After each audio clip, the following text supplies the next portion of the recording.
Aloha! You're listening to Body Worship, an oasis for the mind, a temple for the body, a sanctuary for the soul. I'm Anna Marie, and welcome to my podcast, where we explore the most cutting-edge alternative modalities, ancient rituals, and sacred practices that shaman, yogis, and healers from all corners of the world have practiced to deeply connect with Source. We'll discuss ways to advocate extreme self-care and align your emotional, mental, and spiritual mind, body, and soul. Thanks for tuning in to Body Worship.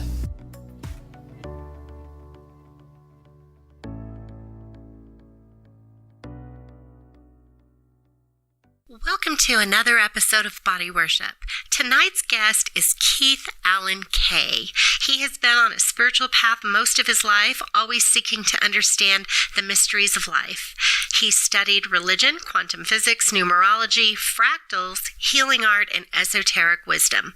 Several years ago, he began to combine his spirituality and his graphic design, which lead to creating energy mandalas. These beautiful images hold powerful intentions that can transform our reality and thinking. He has 2 beautiful children and 3 grandchildren that are always teaching him about patience, grace, and love. And I know you're going to enjoy tonight's episode. Keith has developed a holographic fractal light app that I use on myself and my clients. His work is just beautiful. So sit back and enjoy the show. Well, hello, Keith, and welcome to Body Worship. Thank you so much for being with us. Oh, it's such a delight. Thank you very, very much. I'm glad to be here. Well, at the top of every one of my shows, I always ask my guest what kind of tea they're drinking. And the reason I do this, and I want to explain this pretty briefly here, is because in Balinese tradition, when they have tea ceremonies, they not only honor the soul of the plant because it brings chi into our bodies and it opens our meridians. They honor the participants that are in the ceremony and the soul's journey. So this is my way of creating ceremony between my guests and myself, since I'm asking the listeners to create a temple in their own home, if you will. So this is just a way to kind of bind us, a little bit and make us more connected. So what kind of tea are you drinking today? English breakfast. It's not very exciting, I know, but it's just something that always feels lovely to me and homey. So it's easy to just kind of feel at home. Wonderful. Yeah. And so, it just gives you that little bit of a charge in the morning. I always like that every once in a while too. Sure. Is it by Earl Grey? Yeah. I know that one. I have that in my cabinet. I am actually drinking the tea that I purchased the first day I ever met you in person. Oh, that's wonderful. Yeah. That charming little tea shop. You bet. Yes. Fly Awake in Portland, it's called.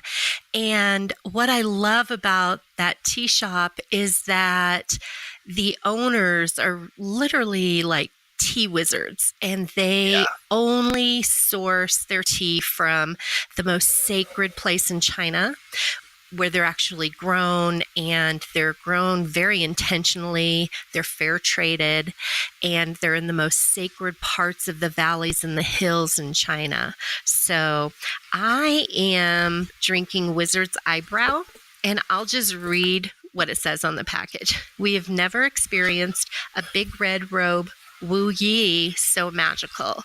The aroma is at once nuts, chocolate, and floral. The taste shares these elements, but provides a slight astringency to complement its pungent and vibrant nature. Drink this, and a powerful focus will develop between your eyebrows, and your will strengthen, and also your drive to self-realize. It is a really good tea for focusing. Yeah, that's lovely. Yeah. So the reason I wanted to have you on the show is because I love your work. I was a fan of yours years before I met you. You really describe yourself as a transformational artist. And I love how you describe our reality as a hologram that's being projected by our higher selves. Can you please explain this to our listeners?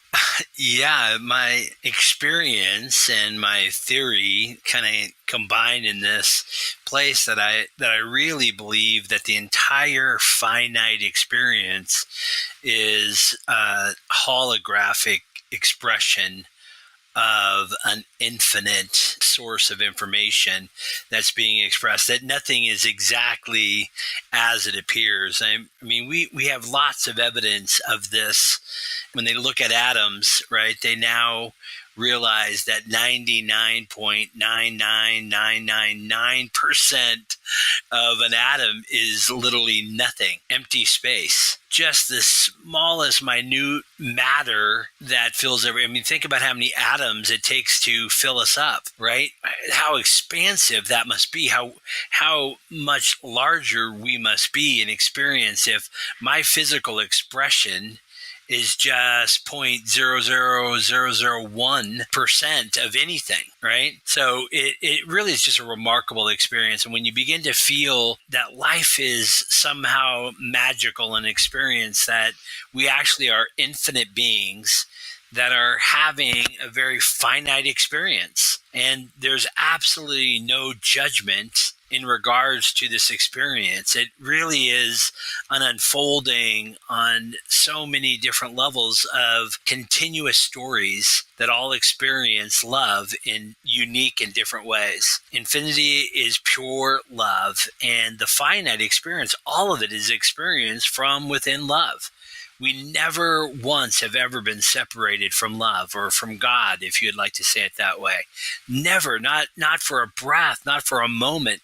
Nothing could separate us, because we are love. Love is all there is.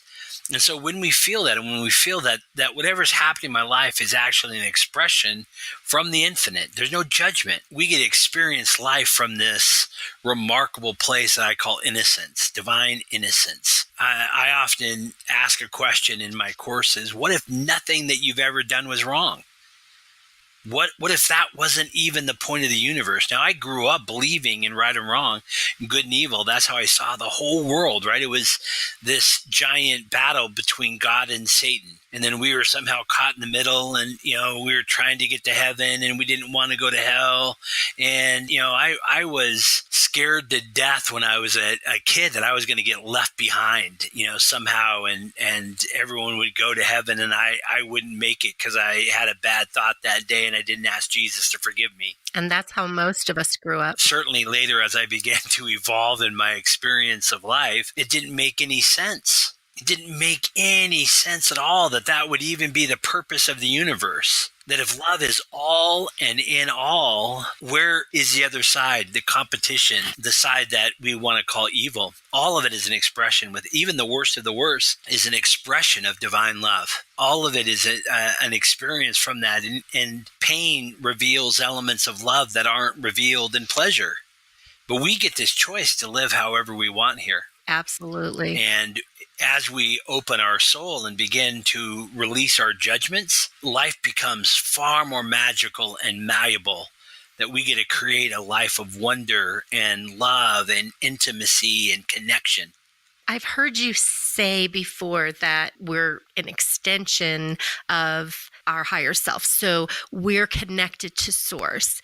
And when you know that we chose every single action and experience that we are having down here in this finite experience, that really helps us to be able to shake that judgment. Well, judgment is just an experience, but it's only finite. So judgments don't exist in the infinite. In the infinite, there's nothing you could judge. It's infinite. Mm-hmm. There's no distinction. There's no separation. It's just pure love without distinction. And so it's within this realm of duality that we get to experience everything. But it would be just like when I was in high school and college, I did a lot of improvisational theater. It was my love, right? And so imagine you and I were on an improvisational stage with an audience, and let's say you were the hero and I was the villain, and let's say I stole your money in this scene, right? And we did such a fabulous job and created the tension and all the emotion that at the end of the scene, we take this beautiful bow and the audience claps and roars. They're actually not just applauding you, they're applauding me because it was all part of this beautiful, beautiful scene, right? Well, when I walk off stage, I'm not expecting to see the police outside the stage trying to arrest me for stealing your money on stage, right? Right. And that's when we move into the infinite, there are no police. There's no right and wrong judge. It doesn't exist. That judgment only exists while we're on stage and in the middle of a scene, and we get to have an experience of it. Okay. The more judgment we have, the more finite we become. We get locked into our patterns and they become very rigid, and we live our life over and over and over again by the same patterns. We have the same relationships. We have the same experiences with different faces, but the same experiences over and over again. When we allow judgment to release, literally we are flooding our experience with infinite light. And in that infinite life, everything becomes malleable. Patterns become loose and disconnected. And those patterns, certainly that no longer serve us, can dissolve in a moment.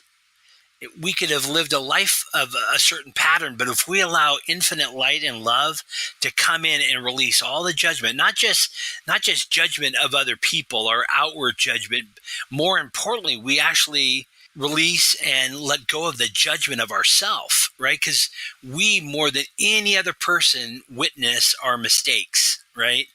We're aware of our mistakes. We are aware of the finite around us. And when we begin to believe that, we begin to judge and lock down our life. And so we have this experience, well, man, it doesn't seem like anything changes, right? I'm doing the same thing. I got a different job, but it feels just as miserable as the last job. Whatever that is, those are just patterns that we're repeating within this finite experience. But when we allow the light of the infinite love, innocence is what I call it. It's the grace of innocence to come in and not only release others, but release ourselves, we become malleable. We open the door that we can create a life of delight and intimacy, passion, joy, fullness. It is so close at all times for people. And so those patterns become more malleable so that they can reshape and so that we can start moving through other experiences without being confined and imprisoned in those specific patterns that we held judgment around. Is that what you're saying? Oh, exactly. Because there really are just energetic patterns. The infinite doesn't judge our patterns. The infinite doesn't judge. We don't get applauded because we did it better. Everything that we are experiencing is an experience of infinite love, and it's celebrated from the infinite.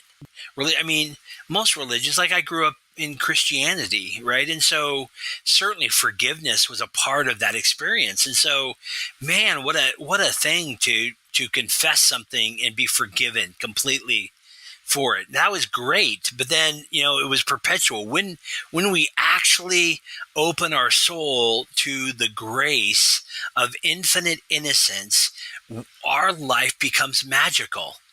We witness incredible things. We find new powers and wonders that move through our very hands and our mouth. We find ourselves connected to the most fascinating, beautiful people. Resources are opened up, and we experience life in wonder and beauty. That is so true. And we start also experience, at least myself, I really start noticing synchronicities. So I'll say something, and at the same time, maybe I'm driving, I'll either hear what I'm speaking on the radio, like 3 words, or I'll see it on a billboard, Right. or I will see a license plate in front of me that has 111 or 444, and I start really seeing a lot of synchronicities. And then it just so happens that whatever I'm in the midst of, working through or trying to manifest, all of a sudden the perfect person shows up out of the blue and they're right there to help me. Right. Absolutely. Those are the kinds of magical things that just start happening. And then, like you said, you start just having these beautiful people appear in your life, and these new friendships, these new patterns start to build. Yeah, it's beautiful. Yes. So now, how did you actually tap into this and then create art and healing from it? I think I tripped somewhere and I landed somewhere near the spirit. I mean, I fortunately I grew up in Christianity, but I grew up in a form of Christianity that absolutely believed in our ability to commune and talk with Holy Spirit and God and Jesus. So there was, even as a young person, a dialogue with Spirit, and I had profound experiences even as a child, witnessing the presence of God in my own experience without anybody telling me how to do it. Probably when I was 13 years old, I was at summer Bible camp. So it was every summer you went to Bible camp and you played games and went swimming, played baseball and basketball and did all those things and talked with girls and then you went to chapel at night. There wasn't necessarily a profound spiritual moment going on. I was literally on the way out to the softball field. I was walking all by myself and I literally was stopped, frozen, and could not move, right? My eyes were open. I could see all the people around me going and moving around me.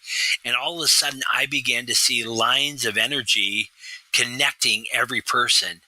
And then those lines extended out to everything, bugs and blades of grass and fence posts. And within a few moments, literally all I saw was this web of energy of connectivity. Now, you got to understand the context. I had never in my life then or for quite some time afterwards ever even heard the words that were all connected. That would not have been in anything that I would have learned or taught. I didn't even know it, but I didn't even have words for it. I just knew everything was connected. And that was a profound movement along the spiritual path that began to open the door. And many of my most significant experiences with the divine happened within the context of Christianity. It was only later that I realized that those experiences happened. And so it gave me an enormous amount of freedom. And as I began to start moving, and when I moved to more spirituality, it was a little troubling at first, because at first I was very aware. It was like, often it seemed like the same energy as Christianity, only we use different words, right? Like in Christianity, someone might whisper and say, yeah, they're not saved. But in spirituality, they would say, well, it's okay. They're not awake. But it had the exact same energy. It was the same. And I wanted something in my soul deeper than I'd left, right? And I still had a deep, deep love of Jesus, right? And I began to experience Jesus outside the context of Christianity, which, by the way, he never created or possibly ever intended. But he had an experience with the divine. Number one, I believe Jesus had a revelation of his innocence. That's how he's described, that he had never sinned. But I believe he just entered into the presence of innocence that superseded a life of whatever he did. He was connected moment by moment with infinite life, pouring through him as divine love, and then expressing in the demonstration of miracles that transformed lives, that healed, brought people back from the dead, walked on water, walked through walls. That kind of miraculous life began to open in my soul, and I began to start seeing miracles happen. People healed when I put my hands on them. I was very aware that something profound was taking place when I put my hands, especially if I put my hands on their skin and I could feel the energy flowing between my hands, and I could feel it as this pulsation of something. It felt like it was magnets that were warbling, and I could feel the warbling of the energy.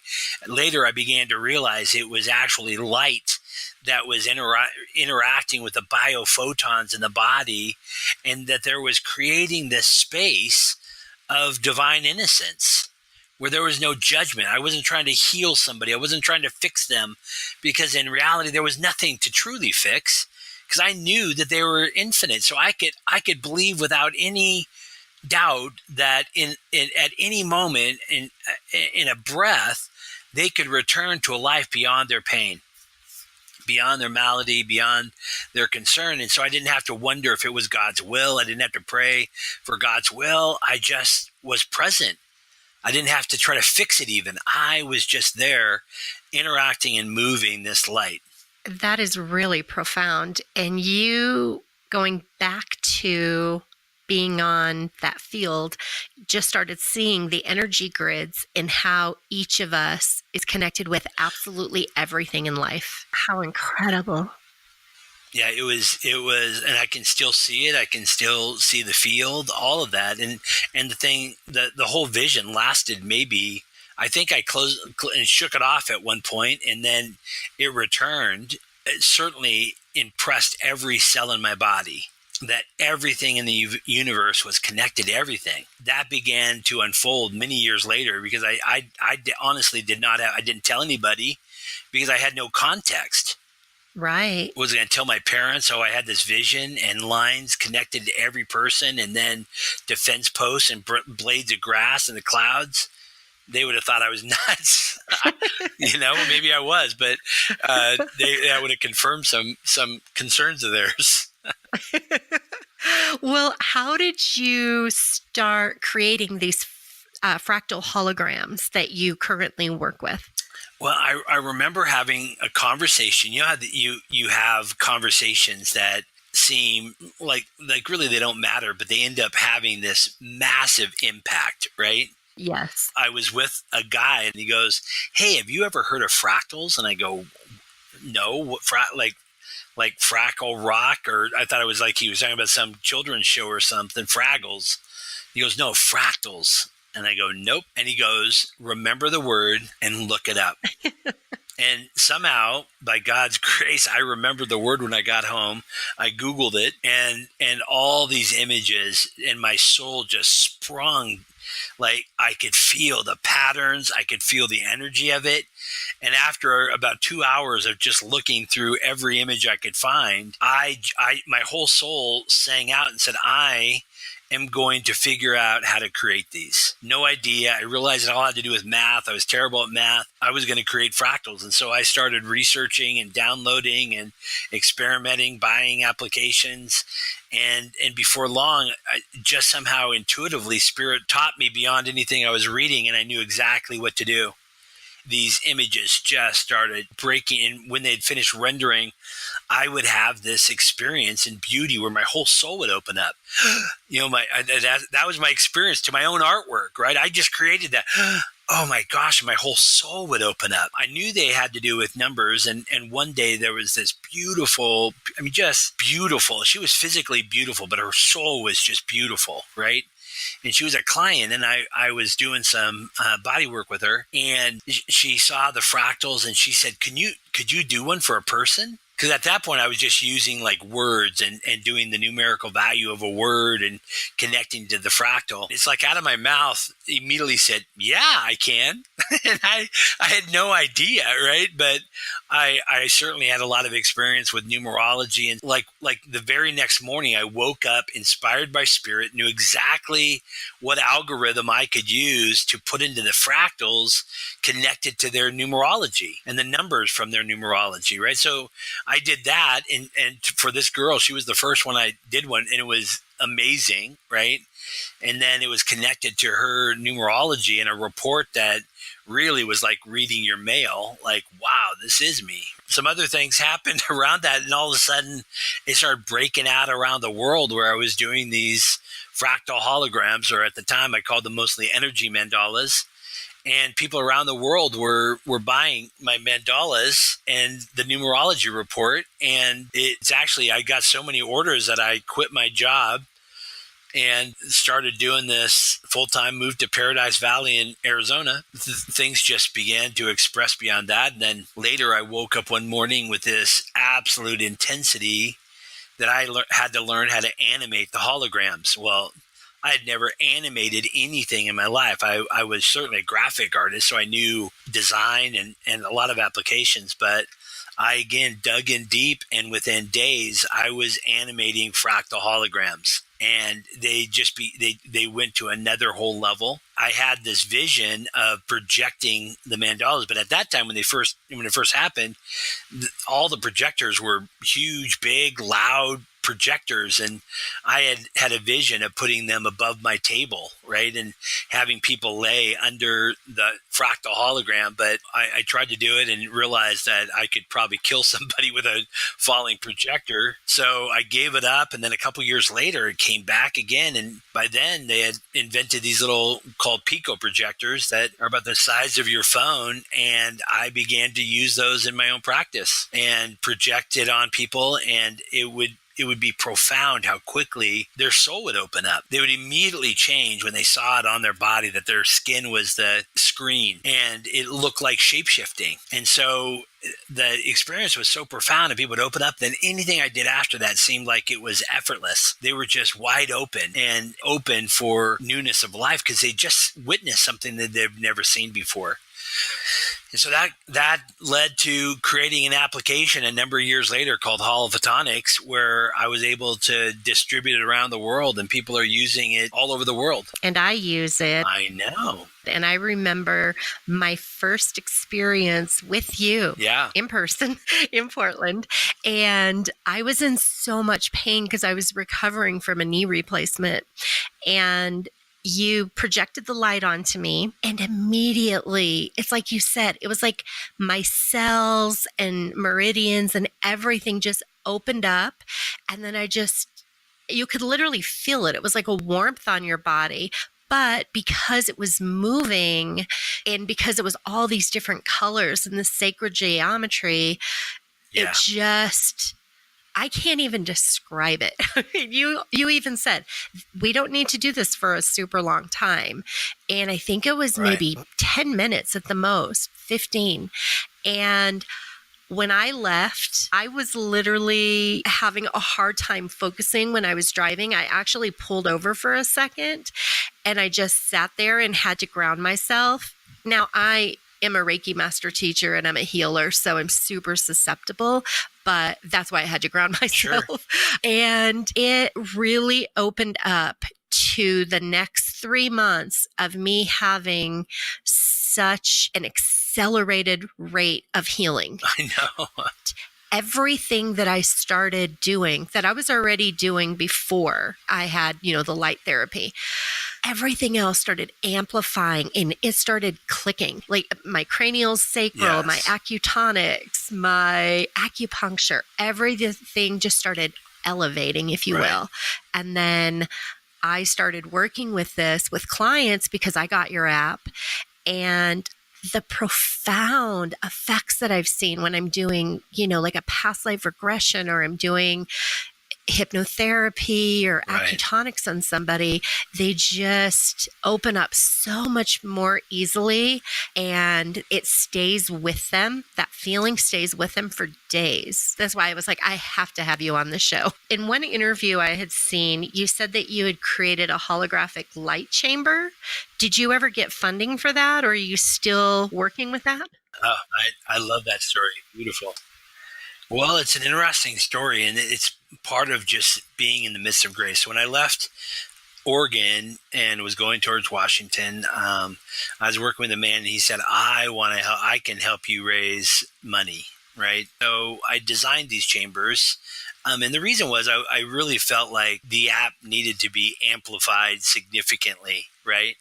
Because often with a small projector, there's light coming through windows, and it just changes the experience. And so I wanted to create an environment. I designed a chamber by which you walk in, and it's black, but it's completely portable. So you could set it up at a street fair or a spiritual fair or in an office, and someone would enter in, and they'd either sit in like a zero gravity chair, or they could just stand in the center. They would be able to choose from a list of holograms with very specific intentions on energy release. It would begin to play on them. They'd also be able to see it in mirrors that were around. And then the inside of the enclosure would be covered with these reflective strings of material that would then begin to, create a vortex of light swirling around the person. So I, believe. So you're like in a tanning bed, but it has all of this lights and stuff in it. Like,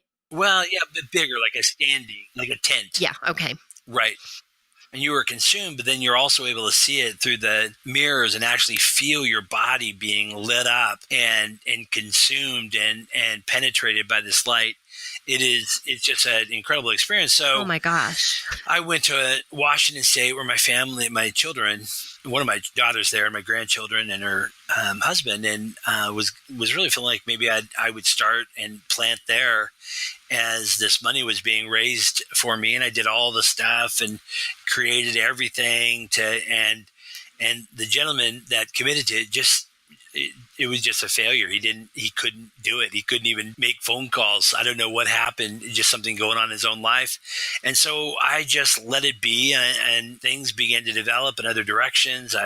For some family reasons, I came back to Phoenix. In the last several months, there has been some huge openings where a doctor that does biofeedback, one of the most respected biofeedback technicians for healing, is setting up a spa, and they called him the doctor of the stars because he has this just massive list of A-list actors and directors that go see him for therapy. And he's opening up a brand new spa, and he wants to feature my technology at his spa, right? And that was connected to a resort in Tulum that want my technology, and they want to actually feature it in their magazine articles. They want it to be this, oh my goodness, the cutting edge of what they're doing that's new. Well, people are getting these beauty treatments through biofeedback. They're also being projected on with this powerful light. Then anyway, all of a sudden is probably, become about 100 times more valuable, right? So I'm still waiting. I believe some money's coming soon. I think some people are going to be very inspired, and they're going to realize it would have been profitable before. I call myself a spiritual capitalist. I think money is a beautiful energy. I love it. It doesn't bother me at all. I love to go places and use it. And so it really gives validation. In fact, the second gentleman is actually going to take my technology and do a whole series of clinical trials on my technology to prove how powerful it is in bringing us into that state of relaxation and transformation. So anyway, no, the investment didn't come in yet, but I think there's a reason the timing is so much more spectacular now, and the profitability and the return on investment, I believe, is going to be 100-fold of what it would have been before. Amazing. And I know you have worked with Deepak Chopra and Louise Hay, and you've done these holograms for these personalized holograms for them. One thing we did not mention as far as the app goes, you actually use your clients or yourselves biofeedback. And then it designs a program specifically for you for whatever is ready to be healed. It's these, customized programs that you project onto yourself or your client based on the biofeedback that they just spoke or by their image. And it's similar to it, but it's actually turned the biofeedback upside down, where biofeedback is looking for stressors. Where's their stress in the biorhythms of your body, right? And then it attempts to relax those places.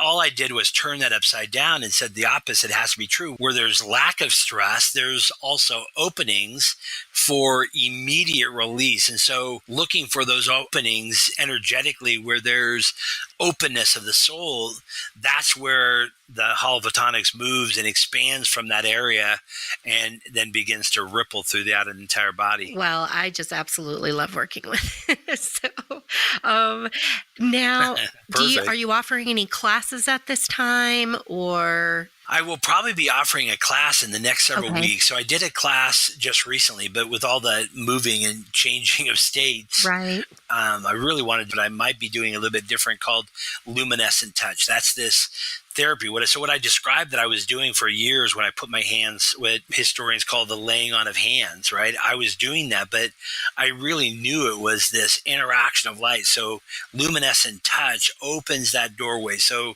essentially anybody could do it. Speed up the process, right? To be actuated and realize that we can work with light forms that we create mentally in our hands. And we create the basis is to create a space of innocence, right? From the infinite. And so it begins to pierce my own soul. I begin to move through my hands and I hold this space of innocence where I might be aware of what they're looking to shift, but I just let it go. I let go any expectations of something having to happen, and I just stay in this beautiful sense of nothingness, between my hands where I feel this light form moving and evolving and transforming, and it is so organic to who we are. Anybody can do this. You don't have to have a degree in anything to work in light, because we are light. We are light. That is our essence. Every cell in our body is filled with light. And so when we begin to play and move, and the secret sauce of luminescent touch is this state of innocence where I allow all the patterns to dissolve, because I'm not trying to fix them. I'm not locking them in. Often when we try to fix something, we actually secure the pattern even stronger.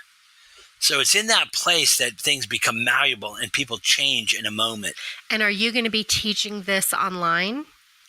My people are all over the world, so people take it in different times. And what I think I might do this time, they've always been live, but I started, having to record a few courses, and it actually was stronger. So I might record the calls in the morning and then make them available that evening at a specific time. So there's still this sense of union that we can all come together energetically to hear it if we want, but then they can listen to it whenever they want. And then it's every one of the modules come with a visualization for a light form, a holographic light form that has an intention, an affirmation that when you can visualize that dimensional light form between your hands, you're creating an openness for transformation in some very targeted directions for people. Wonderful. And so how do my listeners get a hold of you? First of all, be able to participate in this once you launch it. And also, is there a little bit of a discount that they can get, if they say that they came from body worship?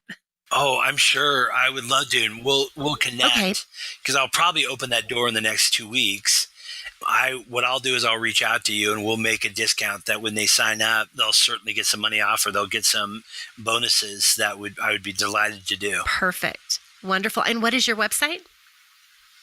KeithAllenK.com. Certainly you can sign up for my email there, or where I really, put most of my artwork and everything is on Facebook, and it's facebook.com/quantum fractal, one word.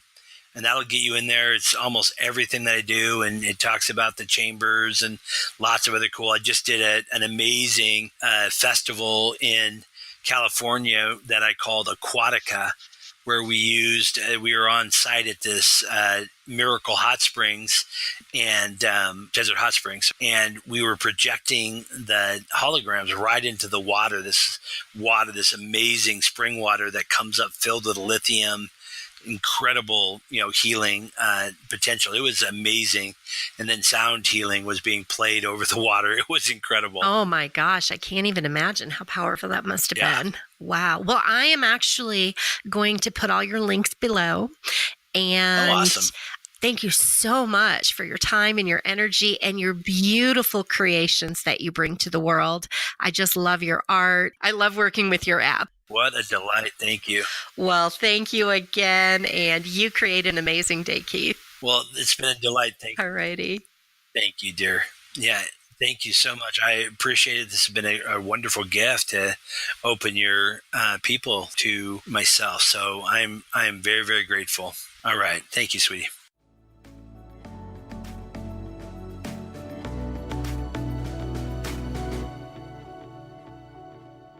And that concludes tonight's episode. Be sure to check me out on my website, bodyworship.me, or my Facebook page, Body Worship Coach, where you can schedule a free initial consultation for personal empowerment coaching, holographic quantum long distance healing sessions, the Happiness Project, which is known to stop panic attacks, anxiety, and depression within one session. I also offer past life regressions, workshops, and seminars. Join me next week to anoint your awareness with ancient knowledge and practices by tuning into another episode of Body Worship, an oasis for the mind, a temple for the body, a sanctuary for the soul. If you've enjoyed tonight's episode, be sure to subscribe and like the show at the link below. I'm Anna Marie with my lioness sidekick Sophie, and you create an amazing day. Namaste.